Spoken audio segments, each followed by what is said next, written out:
Welcome. I'm very excited today to talk about effective speaking in spontaneous situations. I thank you all for joining us, even though the title of my talk is grammatically incorrect. I thought that might scare a few of you away.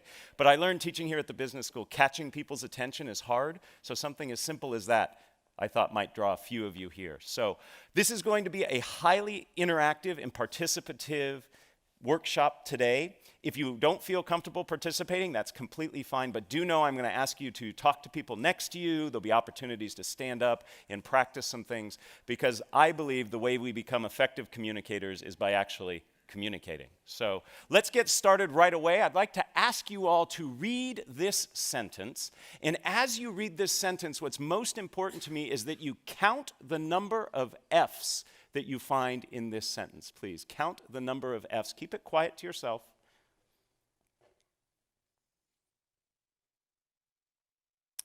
Give you just another couple seconds here. 3, 2, 1. Raise your hand, please, if you found 3 and only 3 F's. Excellent, great. Did anybody find 4? Okay. Anybody find only 5 F's? And anybody find 6? There's 6 F's. What 2-letter word ending in F did many of us miss? Of. We'll make sure to get this to you so you can torment your friends and family at a later date. When I first was exposed to this over 12 years ago, I only found 3, and I felt really stupid. So I like to start every workshop, every class I teach with this to pass that feeling. No, that's not why I do this. I do this because this is a perfect analogy for what we're going to be talking about today. The vast majority of us in this room, very smart people in this room, were not as effective as we could have been in this activity. We didn't get it right. And the same is true when it comes to speaking in public, particularly when spontaneous speaking. It's little things that make a big difference in being effective. So today we're going to talk about little things in terms of your approach, your attitude, your practice that can change how you feel when you speak in public. And we're going to be talking primarily about one type of public speaking. Not the type that you plan for in advance, the type that you actually spend time thinking about, you might even create slides for. These are the keynotes, the conference presentation, the formal toasts. That's not what we're talking about today. We're talking about spontaneous speaking. When you're in a situation that you're asked to speak off the cuff and in the moment. What we're going through today is actually the result of a workshop I created here for the business school. Several years ago, a survey was taken among the students, and they said, what are things we could do to help make you more successful here? And at the top of that list was this notion of responding to cold calls. Does everybody know what a cold call is? It's where the mean professor like me looks at some students and says, "What do you think?" And there was a lot of panic and a lot of silence. So as a result of that, this workshop was created, and a vast majority of first-year students here at the GSB go through this workshop. So I'm going to walk you through sort of a hybrid version of what they do. The reality is that spontaneous speaking is actually more prevalent than planned speaking. Perhaps it's giving introductions. You're at a dinner and somebody says, "You know so-and-so, would you mind introducing them?" Maybe it's giving feedback in the moment. Your boss turns to you and says, "Would you tell me what you think?" It could be a surprise toast. Or finally, it could be during the Q&A session. And by the way, we will leave plenty of time at the end of our day today for Q&A. I'd love to hear the questions you have about this topic or other topics related to communicating. So our agenda is simple. In order to be an effective communicator, regardless of if it's planned or spontaneous, you need to have your anxiety under control. So we'll start there. Second, what we're going to talk about is some ground rules for the interactivity we'll have today, and then finally we're going to get into the heart of what we will be covering. And again, as I said, lots of activity, and I invite you to participate. So let's get started with anxiety management. 85% of people tell us that they're nervous when speaking in public. And I think the other 15% are lying. Okay? We could create a situation where we could make them nervous too. In fact, just this past week, a study from Chapman University asked Americans, what are the things you fear most? And among being caught in a surprise terrorist attack, having your identity stolen, was public speaking. Among the top 5 was speaking in front of others. This is a ubiquitous fear and one that I believe we can learn to manage. And I use that word manage very carefully because I don't think we ever want to overcome it. Anxiety actually helps us. It gives us energy, helps us focus, tells us what we're doing is important, but we want to learn to manage it. So I'd like to introduce you to a few techniques that can work, and all of these techniques are based on academic research. But before we get there, I'd love to ask you, what does it feel like when you're sitting in the audience watching a nervous speaker present? How do you feel? Just shout out a few things. How do you feel? Uncomfortable. I heard many of you going, yes, uncomfortable. It feels very awkward, doesn't it? So what do we do? Now, a couple of you probably like watching somebody suffer, okay? But most of us don't. So what do? We sit there and we nod and we smile, or we disengage. And to the nervous speaker looking out at his or her audience, seeing a bunch of people nodding or disengaged, that does not help, okay? So we need to learn to manage our anxiety, because fundamentally, your job as a communicator, rather, regardless of if it's planned or spontaneous, is to make your audience comfortable. Because if they're comfortable, they can receive your message. And when I say comfortable, I am not referring to the fact that your message has to be sugar-coated and nice for them to hear. It can be a harsh message, but they have to be in a place where they can receive it. So it's incumbent on you as a communicator to help your audience feel comfortable. And we do that by managing our anxiety. So let me introduce you to a few techniques that I think you can use right away to help you feel more comfortable. The first has to do with when you begin to feel those anxiety symptoms. For most people, this happens in the initial minutes prior to speaking. In this situation, what happens is many of us begin to feel whatever it is that happens to you. Maybe your stomach gets a little gurgly, maybe your legs begin to shake, maybe you begin to perspire. And then we start to say to ourselves, oh my goodness, I'm nervous. Uh-oh, they're going to tell I'm nervous. This is not going to go well. And we start spiraling out of control. So research on mindful attention tells us that when we begin to feel those anxiety symptoms, we simply greet our anxiety and say, hey, this is me feeling nervous. I'm about to do something of consequence. And simply by greeting your anxiety and acknowledging it, that it's normal and natural. Heck, 85% of people tell us they have it. You actually can stem the tide of that anxiety spiraling out of control. It's not necessarily going to reduce the anxiety, but it will stop it from spinning up. So the next time you begin to feel those anxiety signs, take a deep breath and say, this is me feeling anxious. I notice a few of you taking some notes. There's a handout that will come at the end that has everything that I'm supposed to say, okay? Can't guarantee I'm going to say it, but you'll have it there. In addition to this approach, a technique that works very well, and this is a technique that I helped do some research on way back when I was in graduate school, has to do with reframing how you see the speaking situation. Most of us, when we are up presenting, planned or spontaneous, we feel that we have to do it right. And we feel like we are performing. How many of you have ever acted, done singing or dancing? I'm not going to ask for performances now. Okay. Many of you have. We should note that we could do next year maybe a talent show of alums. It looks like we got the talent there. That's great. So when you perform, you know that there's a right way and a wrong way to do it. If you don't hit the right note or your right line at the right time, at the right place, you've made a mistake. It messes up the audience. It messes up the people on stage. But when you present, there is no right way. There's certainly better and worse ways, but there is no one right way. So we need to look at presenting as something other than performance. And what I'd like to suggest is what we need to see this as is a conversation. Right now, I'm having a conversation with 100+ people rather than saying I'm performing for you. But it's not enough just to say this is a conversation. I want to give you some concrete things you can do. First, start with questions. Questions by their very nature are dialogic. They're two-way. What was one of the very first things I did here for you? I had you count the number of F's and raise your hands. I asked you a question. That gets your audience involved. It makes it feel to me as the presenter as if we are in conversation. So use questions. They can be rhetorical. They can be polling. Perhaps I actually want to hear information from you. In fact, I use questions when I create an outline for my presentations. Rather than writing bullet points, I list questions that I'm going to answer. And that puts me in that conversational mode.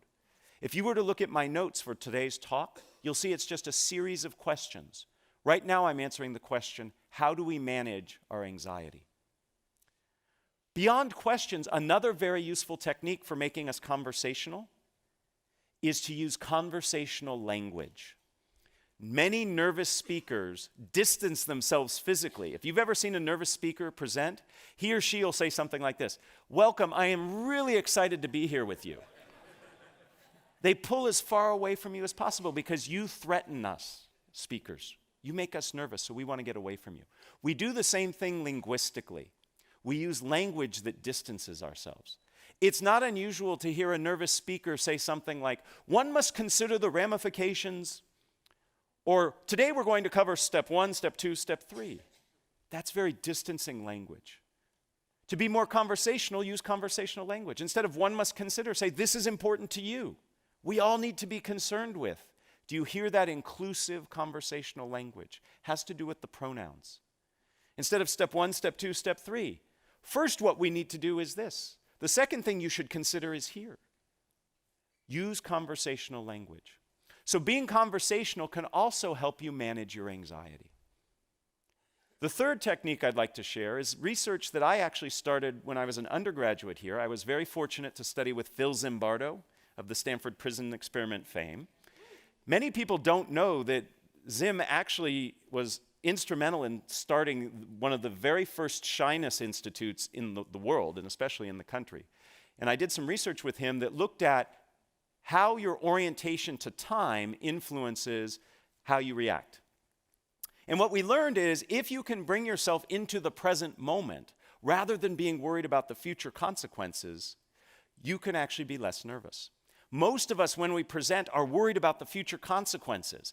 My students are worried they're not going to get the right grade. Some of you are worried you might not get the funding, you might not get the support, you might not get the laughs that you want.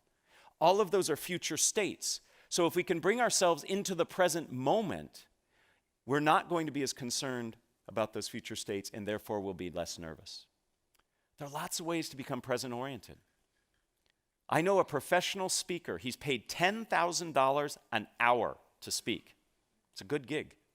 He gets very nervous. He's up in front of crowds of thousands. Behind the stage, what he does is 100 push-ups right before he comes out. You can't be that physically active and not be in the present moment. Now, I'm not recommending all of us go to that level of exertion because he starts out of breath and sweaty, right? But a walk around the building before you speak, that can do it. There are other ways. If you've ever watched athletes perform and get ready to do their event, they listen to music. They focus on a song or a playlist that helps get them in the moment. You can do things as simple as counting backwards from 100 by tough numbers like 17. I'm going to pause because I know people in the room are trying. Yeah. Gets hard after that third or fourth one, I know. My favorite way to get present-oriented is to say tongue twisters. Saying a tongue twister forces you to be in the moment, otherwise you'll say it wrong. And it has the added benefit of warming up your voice. Most nervous speakers don't warm up their voice. They retreat inside themselves and start saying all these bad things to themselves. So saying a tongue twister can help you be both present-oriented and warm up your voice.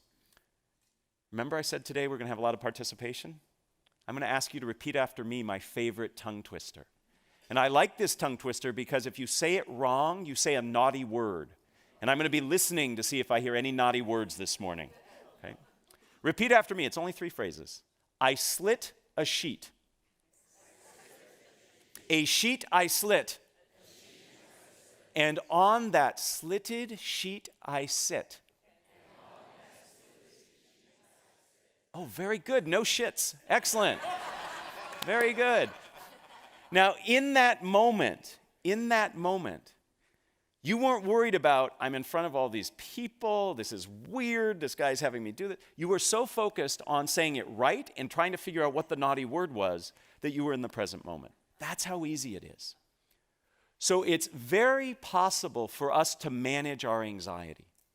We can do it initially by greeting the anxiety when we begin to feel those signs. We can do it when we reframe the situation as a conversation, and we do it when we become present-oriented. Those are 3 of many tools that exist to help you manage your anxiety. If you have questions about other ways, I'm happy to chat with you. And at the end, I'm going to point you to some resources that you can refer to help you find additional sources for you. So let's get started on the core part of what we're doing today, which is how to feel more comfortable speaking in spontaneous situations. Some very simple ground rules for you. First, I'm going to identify 4 steps that I believe are critical to becoming effective at speaking in a spontaneous situation. With each of those steps, I'm going to ask you to participate in an activity. None of them are more painful than saying the tongue twister out loud. They may require you to stand up, they might require you to talk to the person next to you, but none of them are painful. And then finally, I'm going to conclude with a phrase or saying that comes from the wonderful world of improvisation. Through the continuing studies program here at Stanford, for the past 5 years, I have co-taught a class with Adam Tobin. He is a lecturer in the creative arts department. He teaches film and new media, and he's an expert at improv. And we've partnered together to help people learn how to speak more spontaneously. We call it improvisationally speaking.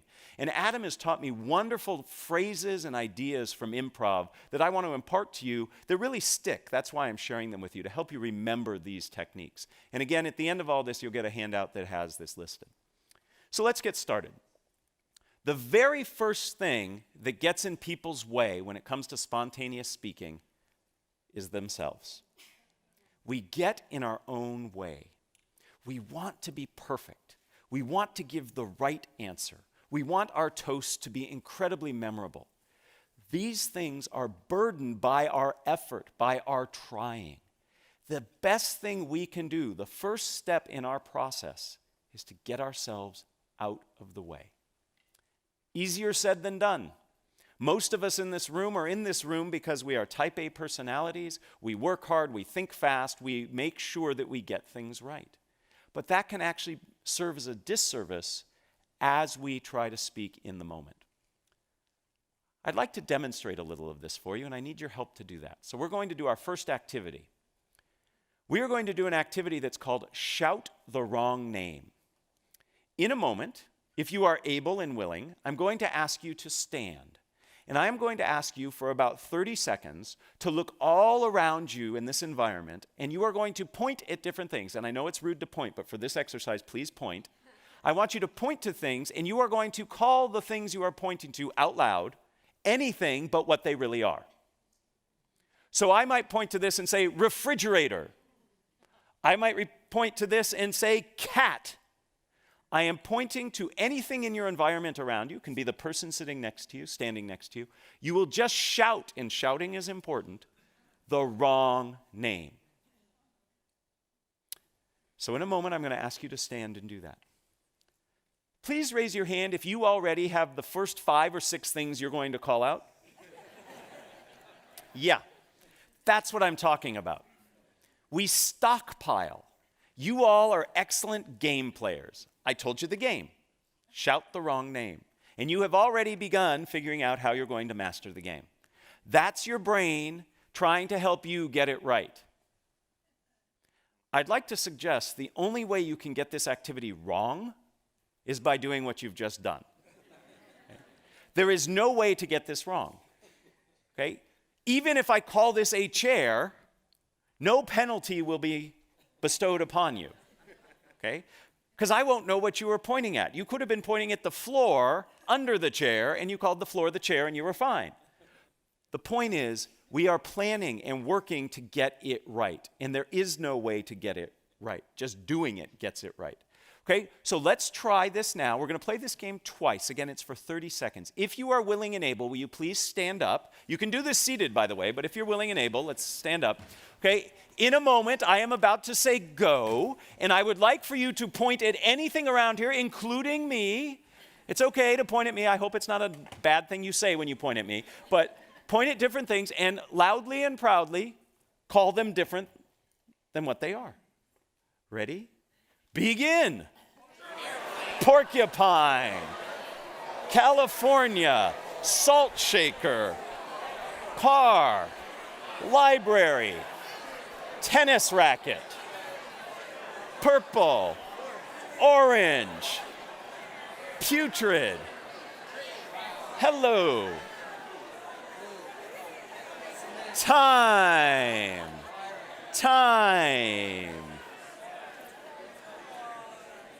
You can stay standing because in a mere moments we're going to do it again. So if you're comfortable standing, we're about to do it again. First, thank you. That was wonderful. I heard great words being called out. It was fun. And some of you in the back were doing it in sync, so it looked like you were doing some 70s disco dance. It was awesome. Okay? This was great. Now, let me ask you just a few questions. Did you notice anything about the words that you were saying? Did we find patterns, perhaps? Maybe some of you were going through fruits and vegetables. A few of you were going through things that started with the letter A, right? That's your brain saying, okay, you told me not to stockpile, so I'm going to try to be a little more devious, and I'm going to give you patterns, okay? Same problem. When we teach that class I told you about, that improvisationally speaking class, we like to say, your brain is there to help you.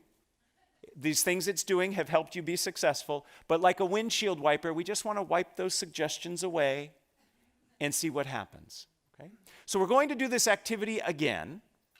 This time, try the best you can to thank your brain if it provides you with patterns or stockpiles, and just say, thank you, brain, and disregard them, okay? So let's see what happens when we're not stockpiling and we're not playing off patterns. We'll do this for only 15 seconds. See how this feels. Baby steps. Ready? Begin. Kodak. Bicycle chain. Skateboard. Bananas. Purple. Putrid.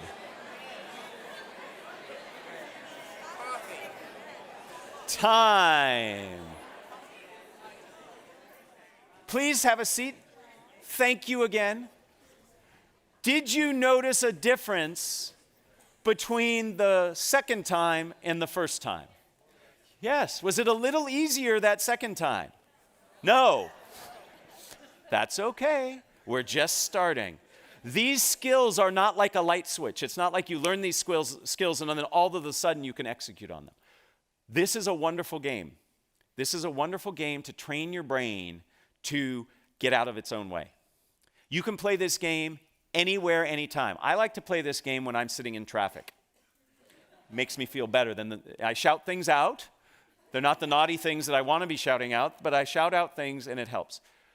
You're training yourself to get out of your own way. You're working against the muscle memory that you've developed over the course of your life with a brain that acts very fast to help you solve problems. But in essence, in spontaneous speaking situations, you put too much pressure on yourself trying to figure out how to get it right.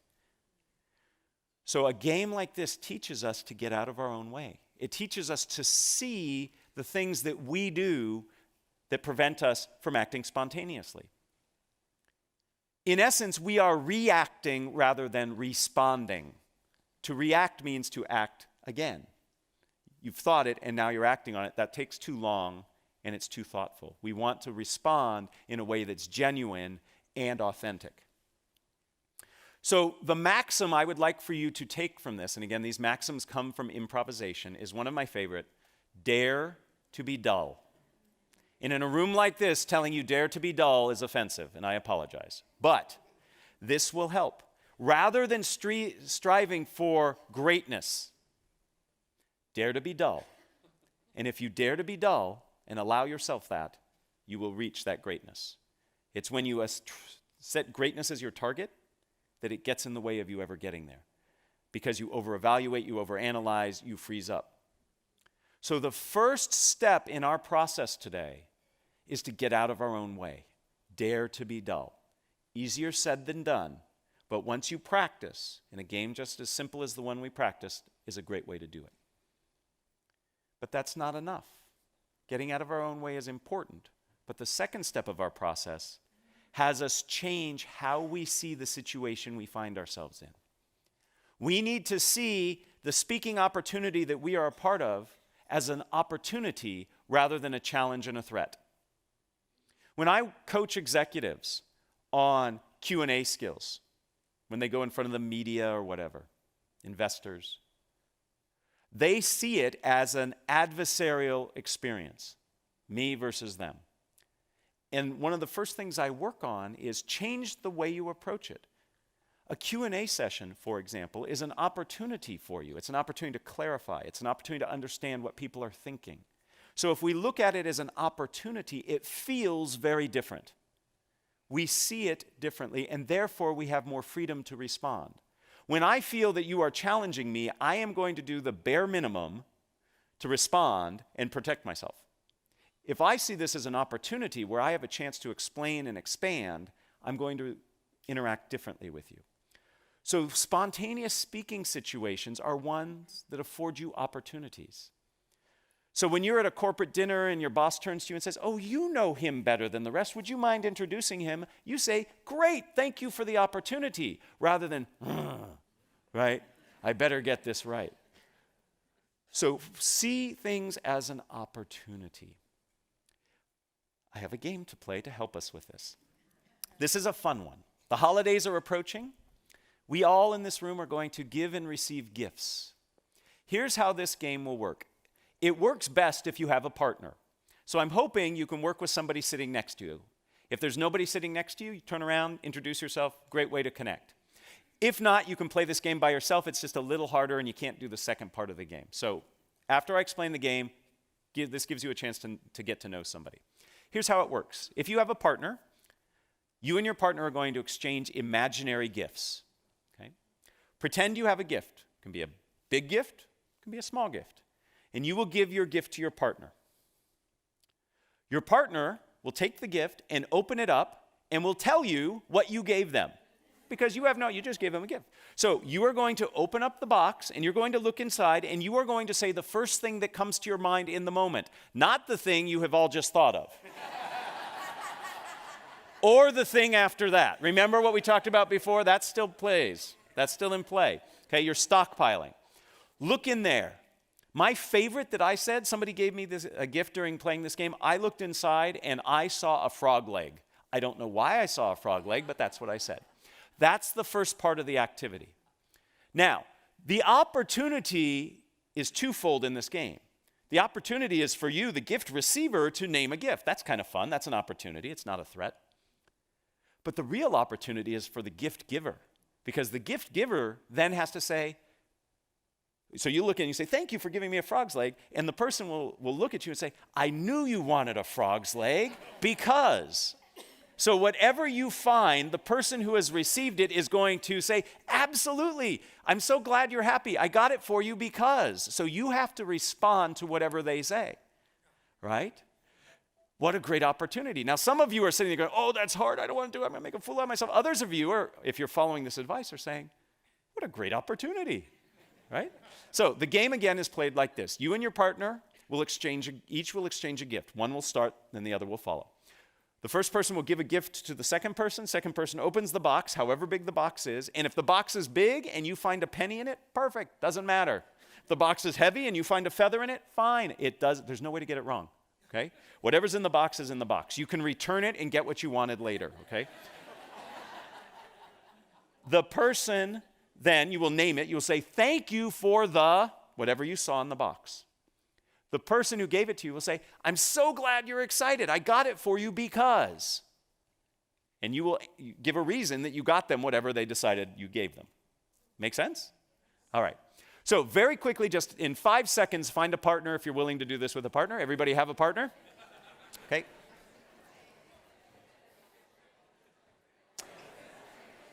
All right. In your partnerships,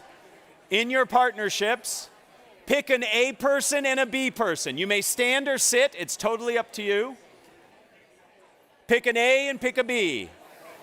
Okay? B goes first. Ha, ha, ha. All right.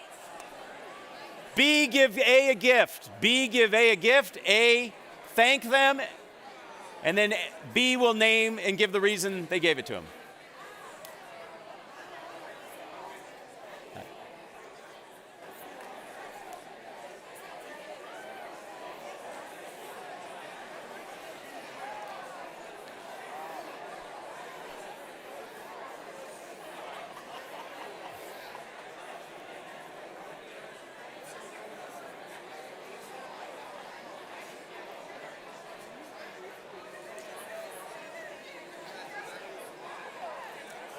If you have not switched, switch please. If you have not switched, switch please.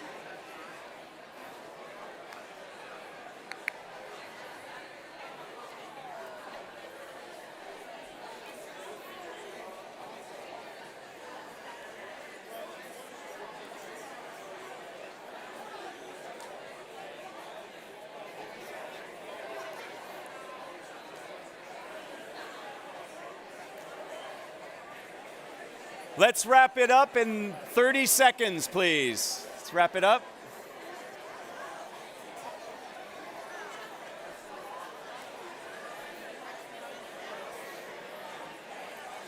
All right, if we can all have our seats.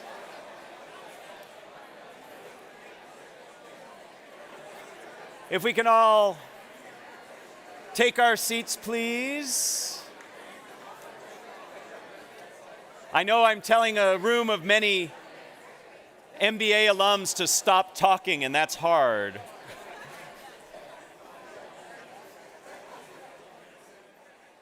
All right, ladies and gentlemen, did you get what you wanted? Pretty neat, huh? You always get what you want. Now, for some of you, this was really hard because you were really taking the challenge and not seeing what was in the box until you looked in there. Okay? Was anybody surprised by what you found in the box? What did you find, sir? What was in the box? What? Wow. Nice. Nice. If you've got a Ferrari, you need a transmission. I like it. Who else found something that was surprising? What did you find? A live unicorn. That's a great gift, right? How was it as the gift giver? Were you surprised at what your partner found in the box? Isn't it interesting that when we give an imaginary gift, knowing that the person's going to name it, we already have in mind what they're going to find? And when they say live unicorn, we go, well, that's interesting, right? So the point of this game is to, one, remind ourselves we have to get out of our own way, like we talked about before, but to see this as an opportunity and to have fun. I love watching people play this game. The number of smiles that I saw amongst you, and I have to admit, when I first started, some of you looked a little dour, a little doubting, okay? But in that last game, you were all smiling and looked like you were having fun. So when you reframe the spontaneous speaking opportunity as an opportunity, as something that you can co-create and share, all of a sudden, you are less nervous, less defensive, and you can accomplish something pretty darn good. In this case, a fun outcome. This reminds us of perhaps the most famous of all improvisation sayings, yes and. A lot of us live our communication lives saying no but. Yes and opens up a tremendous amount of opportunities. And this doesn't mean you have to say yes and to a question somebody asks. This just means the approach you take to the situation. So you're going to ask me questions. That's an opportunity. Yes, and I will follow through. Versus no and being defensive. So we've accomplished the first two steps of our process. First, we get out of our own way, and second, we reframe the situation as an opportunity. The next phase is also hard, but very rewarding, and that is to slow down and listen. You need to understand the demands of the requirement you find yourself in order to respond appropriately. But often, we jump ahead. We listen just enough to think we got it, and then we go ahead, starting to think about what we're going to respond, and then we respond. We really need to listen. Because fundamentally, as a communicator, your job is to be in service of your audience. And if you don't understand what your audience is asking or needs, you can't fulfill that obligation. So we need to slow down and listen. I have a fun game to play. In this game, you are going to SPLLEVERYTHINGYOUSAY. TOYOURPARTNER. I will translate. You are going to get with the same partner you just worked with, and you are going to have a very brief conversation about something fun that you plan to do today, I know this is the most fun you're going to have all day, but the next fun thing you're going to do today, you are going to tell your partner what you are going to do that will be fun today, but you are going to do so by spellingit. Okay? So you're going to spell it. It's okay if you are not a good speller. Okay? You'll see the benefit of doing this. So, with the partner you just worked with, person A is going to go first this time. You are simply going to tell your partner, actually you're going to spell to your partner, what it is of fun, something of fun, that you're going to do today. Okay? Do what you were really going to do for fun and not do things like FEEDTHECAT, right? Just because you don't want to spell, right? So, you can use big words. All right, 30 seconds each. Spell to your partner something fun that you're going to do today.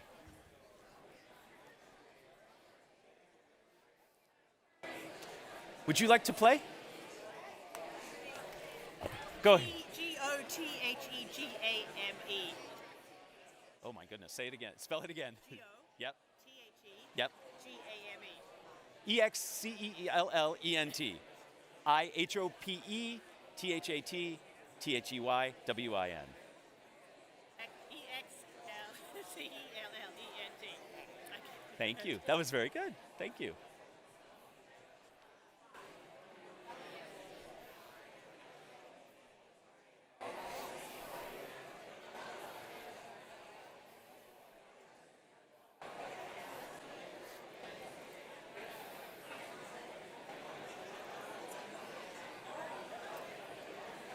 If you have not switched, switch.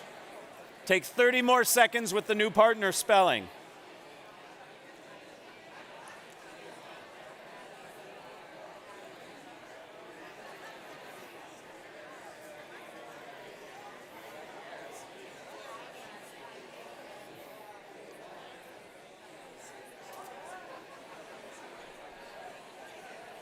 GREAT exclamation point.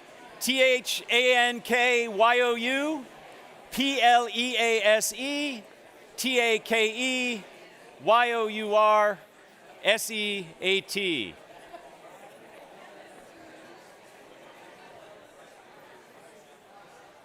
So what did we learn?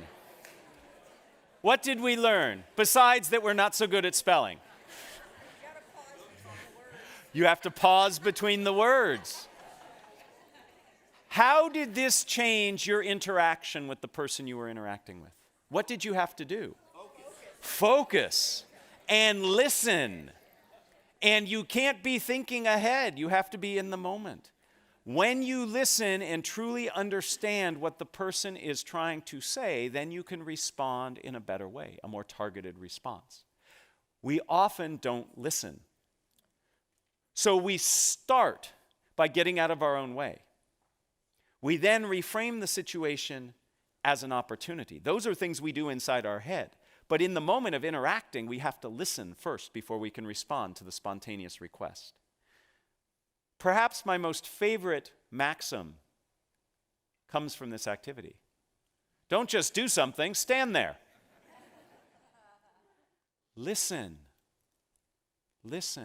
and then respond. Now, how do we respond? That brings us to the fourth part of our process. And that is, we have to tell a story. We respond in a way that has a structure. All stories have structure. We have to respond in a structured way. The key to successful spontaneous speaking, and by the way, planned speaking, is having a structure.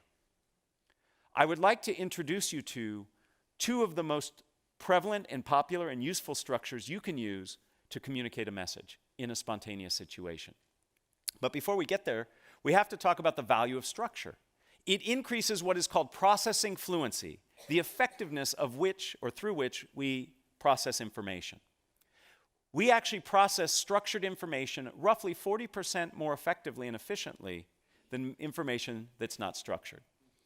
I love looking out in this audience because you will remember, as I remember, phone numbers. When you had to remember them if you wanted to call somebody.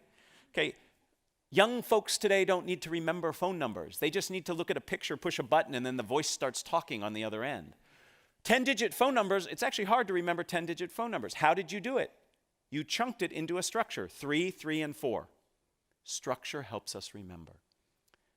The same is true when speaking spontaneously or in a planned situation. So let me introduce you to 2 useful structures. The first useful structure you have probably heard or used in some incarnation. It is the problem, solution, benefit structure. You start by talking about what the issue is, the problem. You then talk about a way of solving it, and then you talk about the benefits of following through on it. Very persuasive, very effective. Helps you as the speaker remember it, helps your audience know where you're going with it. When I was a tour guide on this campus many, many, many years ago, what do you think the single most important thing they drilled into our head? It took a full quarter, by the way, to train to be a tour guide here. They used to line us up at one end of the quad and have us walk backwards straight, and if you failed, you had to start over. To this day, I can walk backwards in a straight line because of that. As part of that training, what do you think the most important thing they taught us was? Never lose your tour group. I'm not joking. Never lose your tour group. The same is true as a presenter. Never lose your audience. The way you keep your audience on track is by providing structure. None of you would go on a tour with me if I said, "Hi, my name's Matt, let's go." You want to know where you're going, why you're going there, how long it's going to take. You need to set expectations, and structure does that. Problem, solution, benefit is a wonderful structure to have in your back pocket. It's something that you can use quickly when you're in the moment. It can be reframed so it's not always a problem you're talking about. Maybe it's an opportunity. Maybe there's a market opportunity you want to go out and capture. It's not a problem that we're not doing it, but maybe we'd be better off if we did. So it becomes opportunity, solution, which are the steps to achieve it, and then the benefit. Another structure, which works equally well, is the what, so what, now what structure. You start by talking about what it is. Then you talk about why it's important, and then what the next steps are. This is a wonderful formula for answering questions, for introducing people. So if I'm in the moment somebody asks me to introduce somebody, I change the what to who. I say who they are, why they're important, and what we're going to do next. Maybe listen to them, maybe drink our wine, whatever, right? What, so what, now what? The reality is this: when you are in a spontaneous speaking situation, you have to do 2 things simultaneously. You have to figure out what to say and how to say it. These structures help you by telling you how to say it. If you can become comfortable with these structures, you can be in a situation where you can respond very ably to spontaneous speaking situations. We're going to practice, because that's what we do. Here's the situation. Is everybody familiar with this child's toy? It's a Slinky. Okay? You are going to sell this Slinky to your partner using either problem, solution, benefit, or opportunity, solution, benefit. What does the Slinky provide you? Or you could use what, so what, now what? What is it? Why is it important? And the next steps might be to buy it. Okay? So by using that structure, see how already it helps you? It helps you focus. Get with your partner. And we're only going to have one partner sell to the other partner. Okay? So get with your partner. One of you will volunteer to sell to the other. Okay? Sell a Slinky using problem, solution, benefit, or what, so what, now what. Please begin.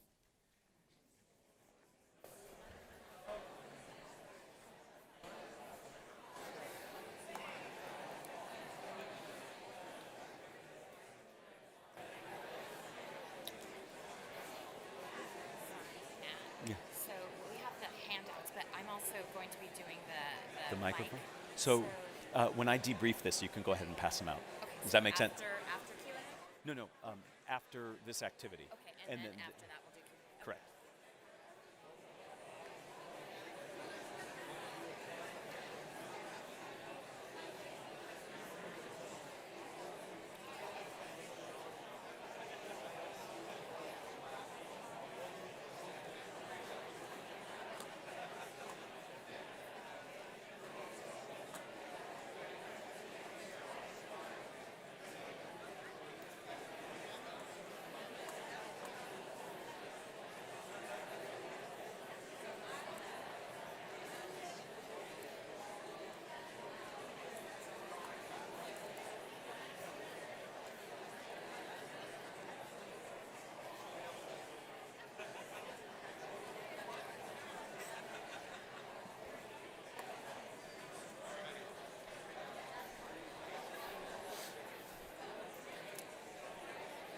30 more seconds, please.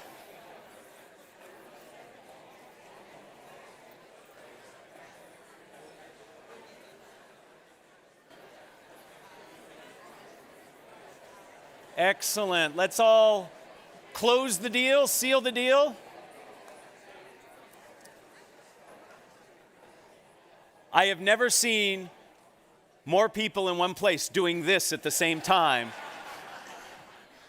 I love it. I teach people to gesture and gesture big. It's great. I love it.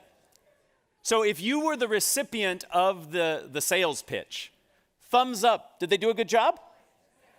Did they use the structure? Awesome. I'm recruiting you all for my next business as my salespeople. Please try to ignore this, but as we're speaking, the handout I told you about is coming around. On the back of that handout, you are going to see a list of structures, the two we talked about and several others, that can help you in spontaneous speaking situations.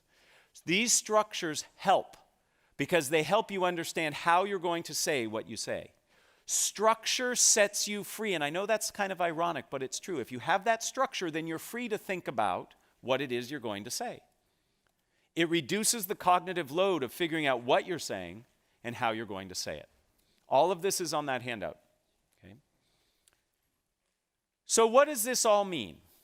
It means that we have within our ability the tools and the approaches to help us in spontaneous speaking situations. The very first thing we have to do is manage our anxiety, because you can't be an effective speaker if you don't have your anxiety under control. And we talked about how you can do that by greeting your anxiety, reframing as a conversation, and being in the present moment. Once you do that, you need to practice a series of 4 steps that will help you speak spontaneously. First, you get out of your own way. I would love it if all of you, on your way from here to the football game, point at things and call them the wrong name. It'll be fun. If most of us do it, then it won't be weird. If only 1 and 2 of us do it, it'll be weird. Right? Second, give gifts. By that I mean see your interactions as ones of opportunity, not challenges. Third, take the time to listen. Listen. And then finally, use structures. And you have to practice these structures. I practice these structures on my kids. I have 2 kids. When they ask me questions, I usually answer them in what, so what, now what. They don't know it. But when they go over to their friends' houses and they see their friends ask their dads questions, they don't get what, so what, now what. So, you have to practice. The more you practice, the more comfortable you will become.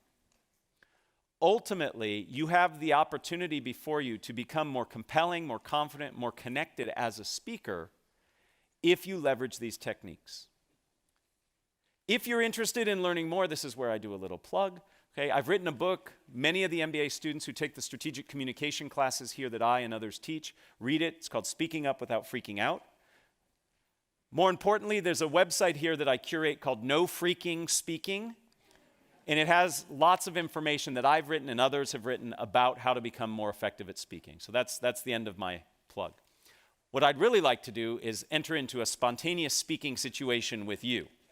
And I would love to entertain any questions that you have. There are 2 people who are running around with microphones. So some of us who remember the Phil Donahue show, we're going to do a little bit of that. If you have a question, the microphone will come, and I'm happy to answer it. There you go. I think if you... Is it on? Yeah. Okay. We can hear you. Great. Can you talk about hostile situations? Hostile situations, yes. So when you find yourself in a challenging situation, first, it should not become a surprise to you. It should not be a surprise. Before you ever speak, you should think about what is the environment going to be like. So it shouldn't surprise you that there might be some challenges in the room. When there are hostile situations that arise, you have to acknowledge it. So if somebody says, "That's a ridiculous idea, why did you come up with that?" To simply say, "So the idea I came up with was," right? Acknowledge the emotion. I recommend not naming the emotion. Okay? So you sound really angry. The person says, "I'm not angry, I'm frustrated." Now we're arguing over their mental state, right? Emotional state. So I say something like, "I hear you have a lot of passion on this issue," or "I hear there's great concern from you." So you acknowledge the emotion, because otherwise it sits in the room. And then reframe or respond the way that makes sense. So if somebody raises their hand and says, "Your product is ridiculously priced. Why do you charge so much?" I might say, "I hear great concern.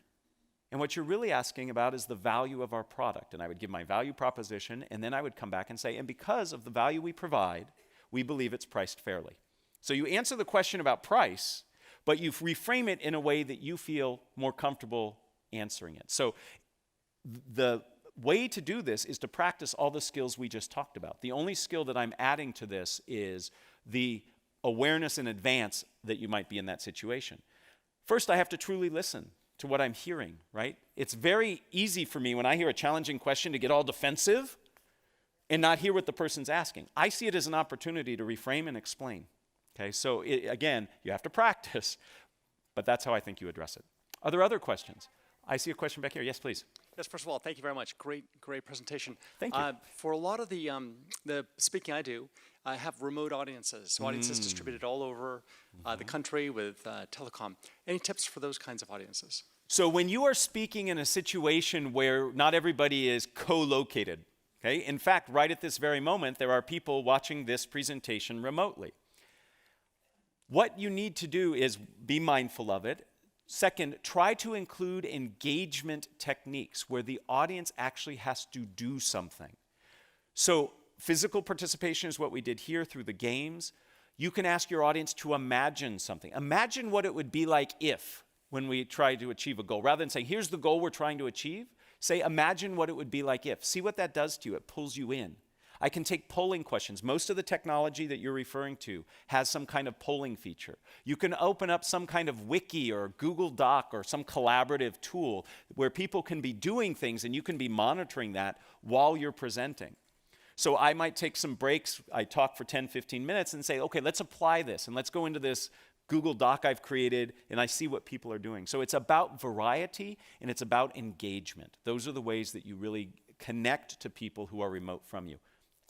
Other questions? Who you're pointing? Oh, I've got to look for where the mic is. Yes, please. This may be similar to the first question, Sure. but I do a lot of expert witness testimony. What's your recommendation for handling cross-examination, specifically? I Specifically, feel like I'm hostile being cross-examined, right? That's very hostile. So in any speaking situation that you go into that has some planned element to it, I recommend identifying certain themes that you think are important or believe need to come out. And then with each one of those themes, have some examples and concrete evidence that you can use to support it. You don't go in with memorized terms or ways of saying it. You just have ideas and themes, and then you put them together as necessary. So when I'm in a situation where people are interrogating me, I have certain themes that I want to get across and make sure that I can do that in a way that fits the needs in the moment. If it's hostile, again, the single best tool you have to buy yourself time and to help you answer a question efficiently is paraphrasing. The paraphrase is like the Swiss Army knife of communication. If you remember the show MacGyver, it's your MacGyver tool, right? So when a question comes in, the way you paraphrase it allows you the opportunity to reframe it, to think about your answer, and to pause and make sure you got it right. So when you're under those situations, if you have the opportunity to paraphrase, say, so what you're really asking about is X, Y, and Z, that gives you the opportunity to employ one of these techniques. Now, I've never been an expert witness because I'm not an expert on anything, but those tools, I believe, could be helpful. The microphone is back there. Thank you. Thank Yes. you so much. This has been so helpful and enjoyable this good. morning. Thank you. Would you please show the last screen so we can get down the name of the book that you've written and the information? Absolutely. Thank you. I think they actually, you might even have an opportunity to, and it's on the sheet too. Everything I said is on the back of that sheet, but I'm happy to have this behind me while I talk. Other questions? Yes, please. Yes, I work with groups that that represent many different cultural backgrounds. Yes. So are there any caveats, or is this a universal strategy? So in terms of, from your perspective as the speaker, I believe this applies. But whenever you communicate, part of the listening aspect is also thinking about is who is my audience and what are their expectations? So what are the cultural expectations of the audience that I'm presenting to? So there might be certain norms and rules that are expected. So when I travel and do talks, I have to take into account where I'm doing the presentation. So I help present in the Ignite program. And if you have not heard about the Ignite program here at the GSB, it's fantastic. And I just did a presentation standing in one of these awesome classrooms that have all these cameras, and I just taught 35 people in Santiago, Chile. Right? And I needed to understand the cultural expectations of that area and what they expect and what they're willing to do when I ask them to participate. So it's part of that listening step where you reflect on what are the expectations of the audience.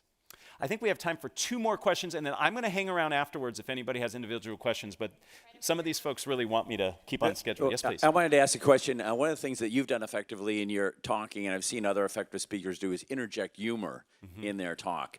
What are the risks and rewards of trying to do that? Well, first, thank you, and I appreciate all of you laughing. That's the sum total of all my jokes. You've heard them. I am not funny beyond those jokes. So humor is wonderfully connecting. It's wonderfully connecting. It's a great tool for connection. It is very, very risky. Cultural reasons get in the way. Sometimes what you think is funny isn't funny to other people. What research tells us is that if you're going to try to be funny, self-deprecating humor is your best bet, okay? Because it is the least risky. There is nothing worse than putting out a joke and having no response. It actually sets you back farther than if you would have gotten, where you would have gotten if the joke would have hit. So, basic fundamentals you need to think about with humor. 1, is it funny? How do I know? I ask other people first. 2nd, what happens if it doesn't work? Have a backup plan, right?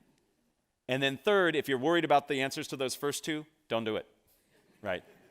One last question, please. The microphone is right here. And then, like I said, I will hang around afterwards. Yes, please. I am sort of on the opposite side of this since I am a journalist and I frequently have to ask spontaneous questions of people who have been through media training. Yes. So any tips for chinks in the armor, way to ask a question without being antagonistic but get a facsimile of a straight answer? Well, so let me give you 2 answers. One is I have young boys, and the power of the why is great. Just ask why a couple times, and you can get through that first 2 layers of training. You know, why do you say that? How do you feel about that? The second bit is what I have found successful in getting people I do this to get people to answer in a more authentic way. What I'll do is I'll ask them to give advice.